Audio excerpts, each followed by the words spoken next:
Peuple chinois, la communauté internationale et tous les pays attachés à la stabilité mondiale doivent entendre ce message avec sérieux. La Chine exprime aujourd'hui sa condamnation ferme et sans équivoque face à l'action unilatérale menée par les États-Unis sous la direction de Donald Trump, ayant conduit à l'enlèvement d'un président en exercice, Nicolás Maduro, et de son épouse.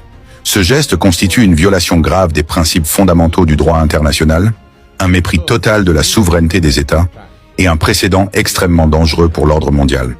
Depuis des décennies, le monde s'efforce de construire un équilibre basé sur le dialogue, la non-ingérence et le respect mutuel.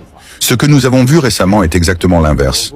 La loi du plus fort, l'arrogance du pouvoir et l'usage de la force comme instrument politique. La Chine rappelle clairement ceci. Aucun pays, aussi puissant soit-il, n'a le droit d'enlever un chef d'État en fonction. Aucun dirigeant n'est au-dessus des règles internationales. Le monde n'est pas un terrain de jeu politique. Aux États-Unis, nous disons, la puissance ne donne pas la légitimité, la force ne crée pas la justice, et l'intimidation ne construit pas la paix. Donald Trump prétend agir au nom du respect. Mais le respect ne se gagne pas par la peur. Il se gagne par la responsabilité, la retenue et l'exemple. Si de telles actions deviennent la norme, alors aucun pays ne sera en sécurité, aucun dirigeant ne sera protégé, et le chaos remplacera la coopération.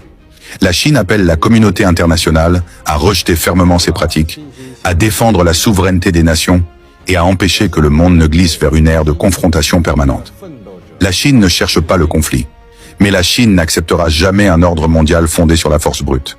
L'histoire observe, les peuples observent, et ceux qui abusent de leur pouvoir devront, tôt ou tard, en répondre devant le monde.